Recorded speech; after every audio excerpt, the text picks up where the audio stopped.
Welcome to First Gen 101, the podcast where first generation graduates share their stories and career tips. I am your host, Miguel Sanchez. In this episode, Laura shares her college journey of perseverance, self-discovery, and building a future. Listen in to learn more and be inspired by Laura's experience. Welcome to another episode of the First Gen 101 podcast. Today, we have Laura Valencia Gomez. Laura, thank you for being here today. Thank you for having me, Miguel. Laura, can you tell me about your background? I was born in Manizales, Colombia. It is a city on a mountain, I call it. Mom, dad, they came to America because they couldn't find work. That was when they came to New York. First, my dad to lay the groundwork, and my mom and I came a year after. We were in Austin, so Westchester based kind of always. And then Fox Lane High School, and then the whole education system. But pretty much my background starts in Colombia and was raised in Westchester. Do you remember anything about Colombia? How was that growing up? What I remember growing up was just surrounded by family. Latinos are raised by community. So all I remember is all of my family members. I remember coming to America. I moved when I was 4. So the memories are sparse that I have before that, but I remember a lot of family. And then coming here, I remember not having that much family. How was the process of choosing a college for you? I remember I went to Fox Lane High School. At the time, it was predominantly white. The way I chose a college before involving my parents and resources was just where my friends were going. My friends were going to Yale, Harvard. So I was like, okay, I guess that's where I want to go. And then meeting with the guidance counselors, reality set in that these were really expensive schools and you had to have really high academic standing. And the high academic standing I had, but then became the challenge of, okay, where realistically can you go? Because you're in Fox Lane High School and all your friends are going to these places, but realistically, where can you go? That's when the fear set in. Couldn't ask my parents. The way I chose a college is I actually got involved in an organization called LUCA, Latino U College Access. They helped with everything. They helped me make my college list and realistically see where I could go. I also got a scholarship, thankfully, at my high school, and they kind of geared my focus to some schools that were more affordable. In the end, I chose Binghamton University. Did you visit the schools? Was your first day of college the first time you visited the college you attended? How was that process of the search and the visits? We know these big colleges and names, but we often don't know where they are. Did you get to visit these colleges, and how was that like for you? Yeah, I was fortunate enough where I had a lot of friends that had the privilege to visit big colleges. So I did go with my American friends to visit Boston. I went to see Harvard. I went to Chicago to see Northwestern. And I think after all of those and kind of, wow, this is amazing. And after reality set in, I told my parents I wanted to visit Binghamton. So it was a little family trip because it was more like, realistically, this is where we're going to go. And I remember that trip. My parents took a weekend. I think it was a day for prospective students. We were able to drive up, thankfully, and I got to see the place before choosing it. I was fortunate enough where I did get to see a lot of universities, and I got to see Binghamton before I went. So the first day wasn't too scary. Scary for other reasons, but not because I hadn't seen it before. What was your parents' reaction when they arrived at Binghamton? They were shocked. I think they were impressed. I think they would have been more impressed with the other schools, but that was the first school they had visited ever. My mother went to a 2-year school. She got her associate's degree in Colombia. My father, he also got an associate's degree for art. So and they were small institutions. I went to visit Colombia and I saw them, very small schools. They look like high schools, sort of. So I think when they saw Binghamton, it just kind of looked like a castle. I remember my sister was just like, why are we here? What is this place? Super cool. And I think they were excited. I think they felt safe seeing it.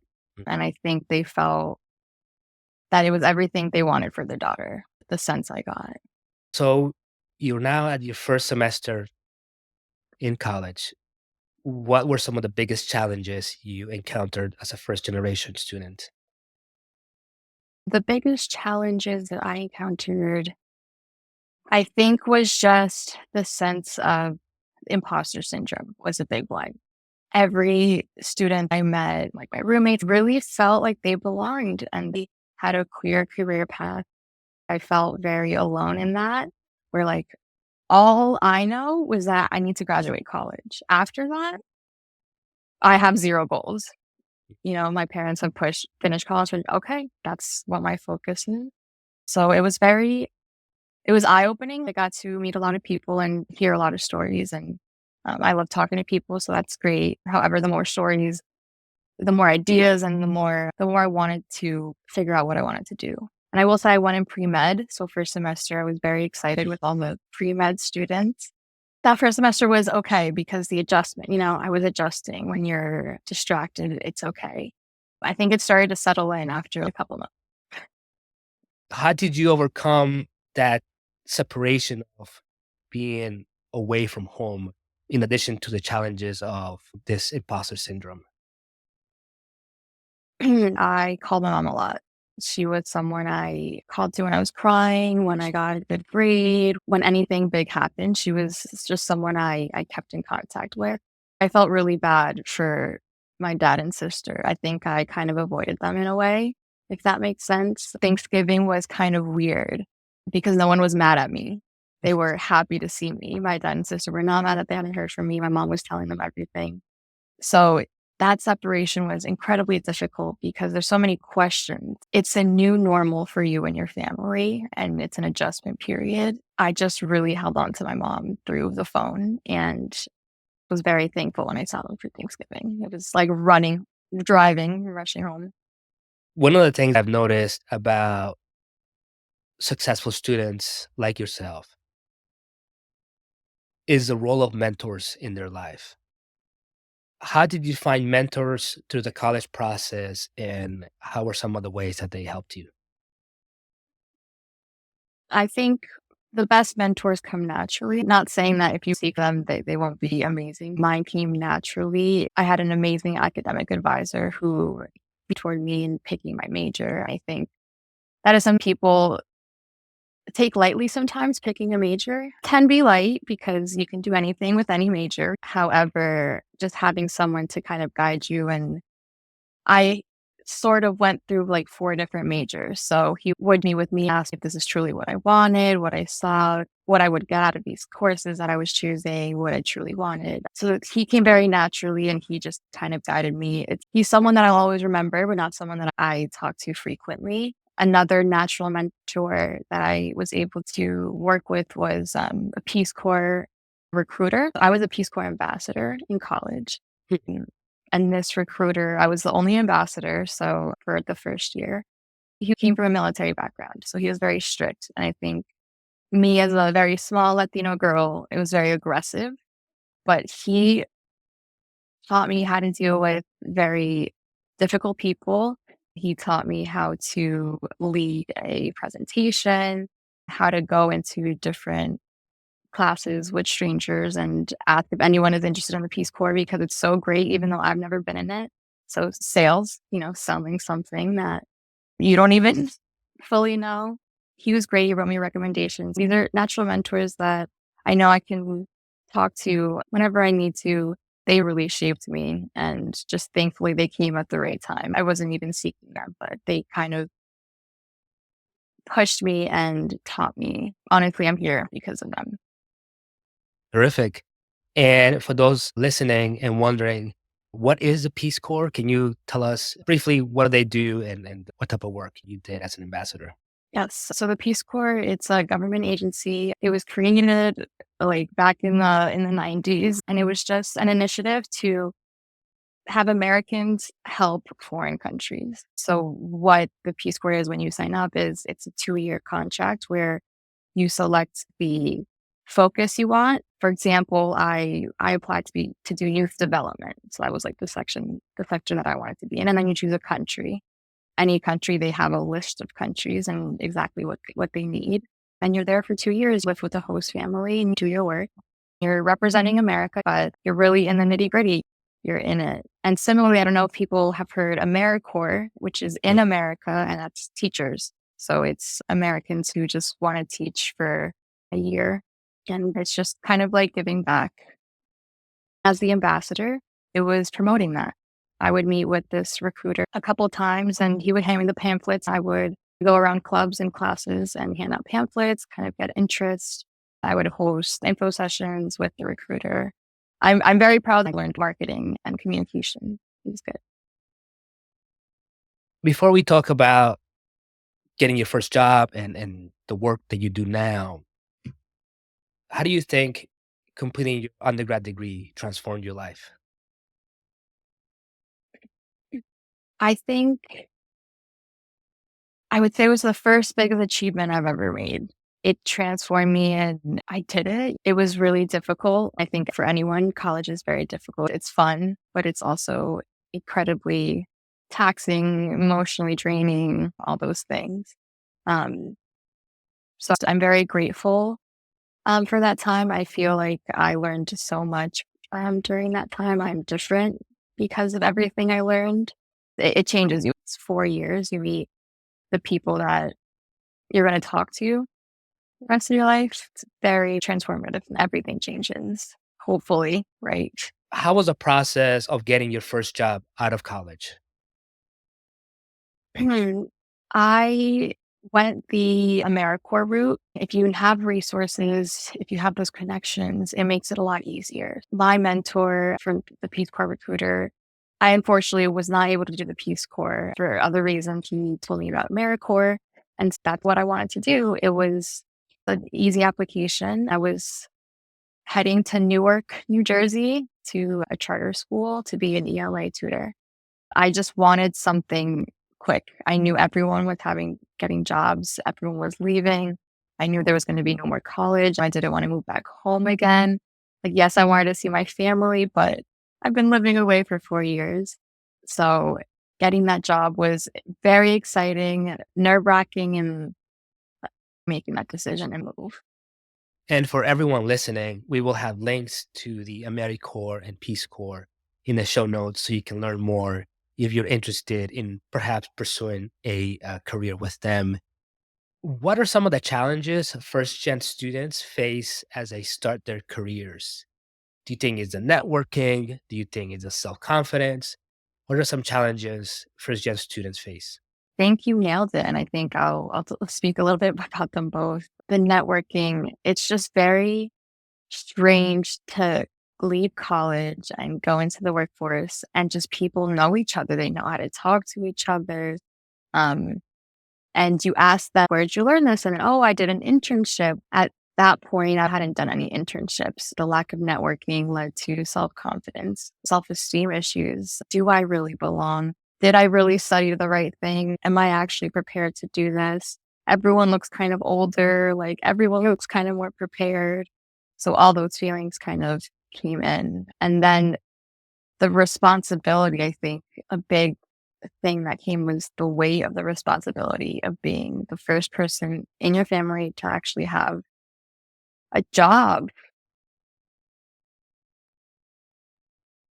Being a first gen student and getting your first job, you're navigating in uncharted territory, so to speak. So part of why we're doing this podcast is because there are wonderful people like you and others are doing this work and we don't often know or understand what it takes to get there. So just want to applaud that you have done great in that sense. Coming to the last section of this conversation, tell me about the work that you do now and how are you and the organization helping first generation students? So I am now the college success manager for Latino U College Access. It's an organization that helps first generation Latino students in the Westchester area in 8 high schools we're at right now. And there's 2 programs. There's the Access program. So the scholars apply their junior year of high school. And in the Access program, till they graduate high school. LUCA gives them a coach. So this coach helps with the college list, the essay writing, the decision making. We have managers who also meet one-on-one with their students, kind of keep trackers to make sure they have everything handed in. There's also SAT, ACT classes given to them. And then on success side, which I'm the manager of, is when students are in college. So while they're in college, what I kind of do is I do check-ins with them. These are very important because college is very difficult. And I think a lot of Latinos, first generation, anyone really, stay quiet. Being the first person, you don't want to tell your parents you're failing. I think we avoid it.